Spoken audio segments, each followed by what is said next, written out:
Cet ennemi, il nous voit, mais nous on ne le voit pas. Cet ennemi fait tout son possible pour corrompre les cœurs.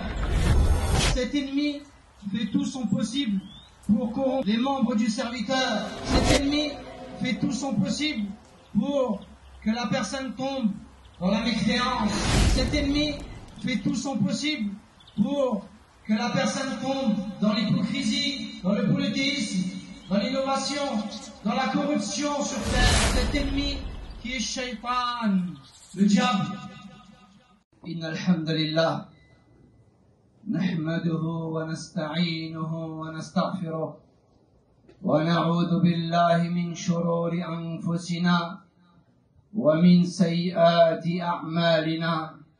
من يهده الله فلا مضل له ومن يضلل فلا هادي له وأشهد أن لا إله إلا الله وحده لا شريك له وأشهد أن محمدا عبده ورسوله صلوات الله وسلامه عليه وعلى آله وأصحابه أجمعين.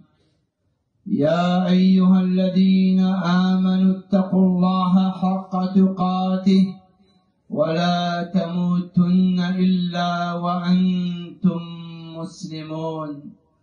يا أيها الناس اتقوا ربكم الذي خلقكم من نفس واحدة وخلق منها زوجها وبث منهما رجالا كثيرا ونساء واتقوا الله الذي تساءلون به والأرحام إن الله كان عليكم رقيبا. يا أيها الذين آمنوا اتقوا الله وقولوا قولا سديدا يصلح لكم أعمالكم ويغفر لكم ذنوبكم ومن يطع الله ورسوله فقد فاز فوزا عظيما. أما بعد فإن خير الكلام كلام الله وخير الهدى هدى محمد صلى الله عليه وعلى آله وسلم وشر الأمور محدثاتها وكل بدعة ضلالة وكل ضلالة في النار. فيا عباد الله اتقوا الله جل جلاله. أوصيكم ونفسي بتقوى الله سبحانه وتعالى. فيا أمة الإسلام اعلموا أن الله عز وجل قد ابتلانا بعدو، وهذا العدو يرانا ولا نراه.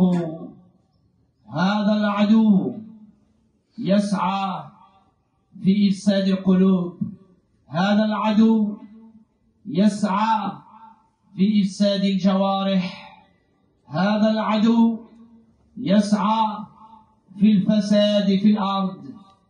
هذا العدو يسعى في الكفر والنفاق والشرك والحسد والغل. عباد الله، هذا العدو هو الشيطان.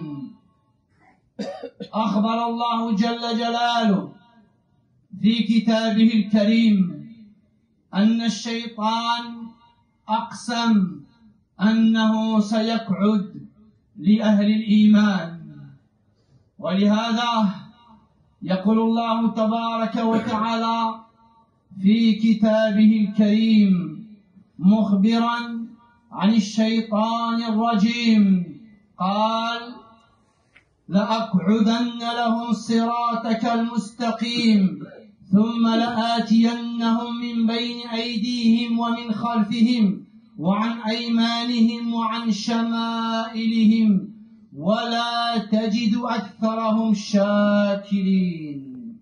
انظروا، هذا العدو أقسم أنه سيأتي من كل جهات.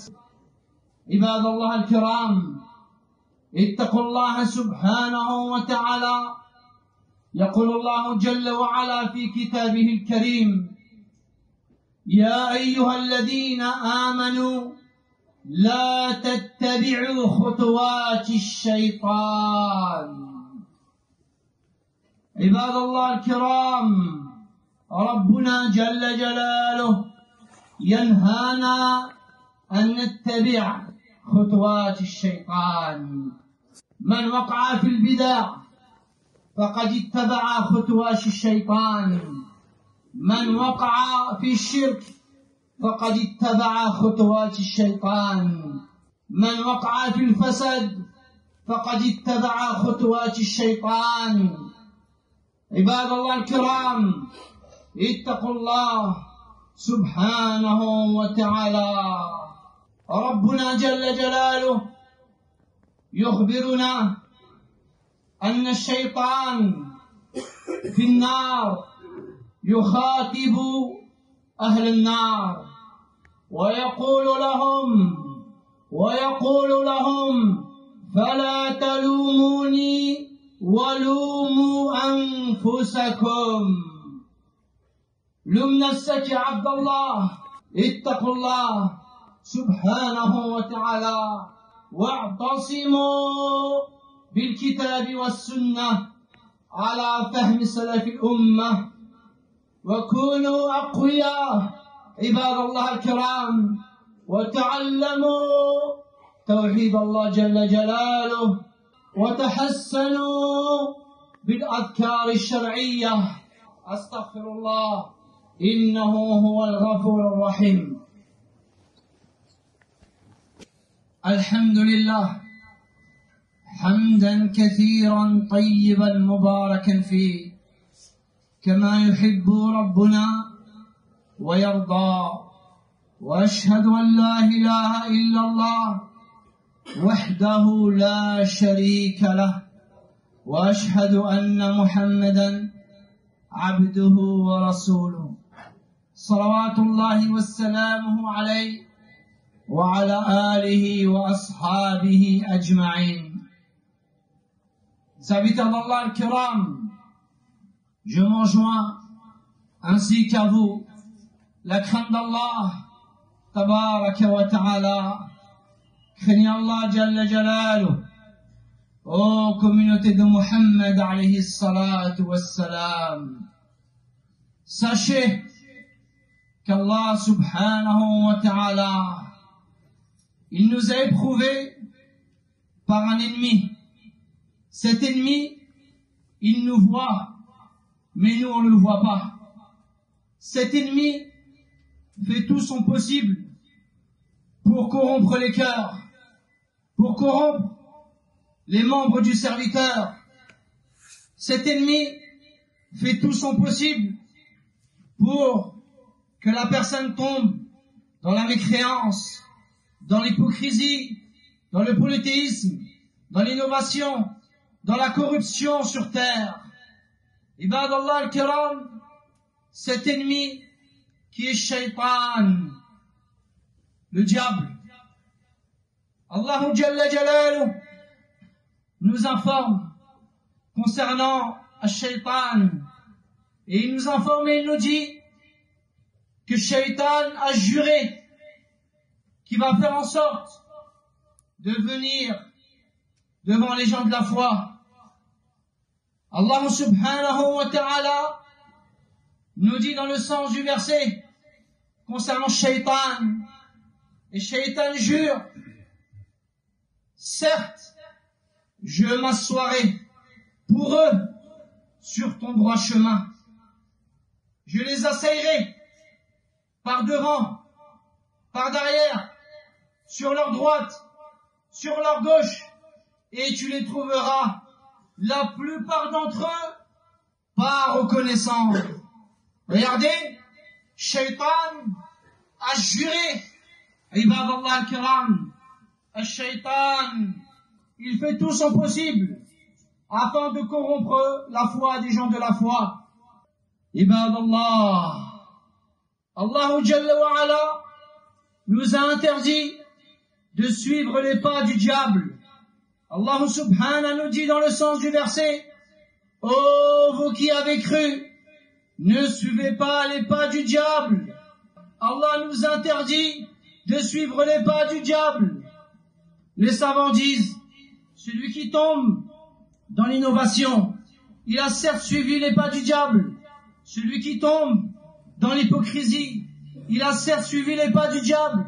Celui qui tombe dans le polythéisme, il a certes suivi les pas du diable. Celui qui tombe dans la mécréance, il a certes suivi les pas du diable. Celui qui tombe dans la corruption, il sème la corruption sur terre, il a certes suivi les pas du diable.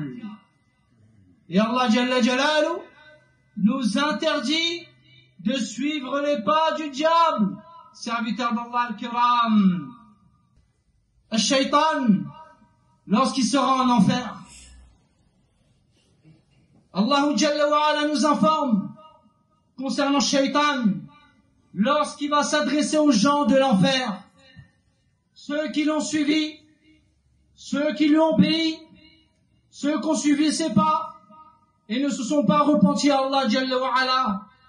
Regardez, Shaytan, il va faire un discours aux gens de l'enfer et il va leur dire, ne me faites pas de reproches, mais faites-vous des reproches à vous-même, serviteurs d'Allah, car Shaytan, il pousse la personne, il lui chuchote des choses, il lui insuffle des choses, et le serviteur, à cause de sa faiblesse de la science, faiblesse de la foi, il obéit à Shaytan, et il tombe dans la désobéissance. Shaytan n'est pas venu vers toi avec un couteau ou avec un bâton, il t'a juste chuchoté les choses, et tu l'as obéi. Ibadallah al-Kiram, craignez Allah subhanahu. On se doit de se préserver de ce diable, contre ce diable. On se doit, ô vous les hommes et les femmes, de se préserver contre ce diable. Comment se préserver? Accrochez-vous, cramponnez-vous au livre d'Allah et à la sunna du prophète alayhi salatu wassalam, à la compréhension des compagnons radiyallahu anhum jami'an. Apprenez l'unicité d'Allah tabaraka wa ta'ala, ancrez l'unicité d'Allah dans vos cœurs. Faites les invocations qui nous a été légiférées afin de se protéger contre ce diable. Tenez à votre religion, car Shaytan ne va pas vous lâcher jusqu'à que vos âmes sortent de vos corps. Il ne va pas vous lâcher.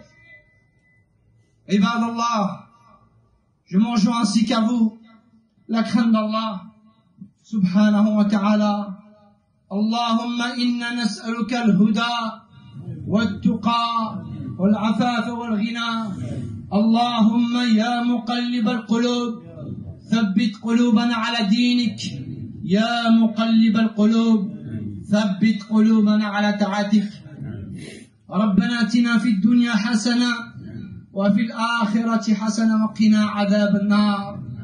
اللهم يا مقلب القلوب ثبت قلوبنا على دينك.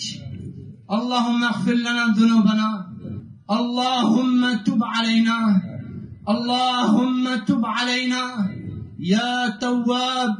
تب علينا يا غفار. اغفر لنا ذنوبنا جميعا.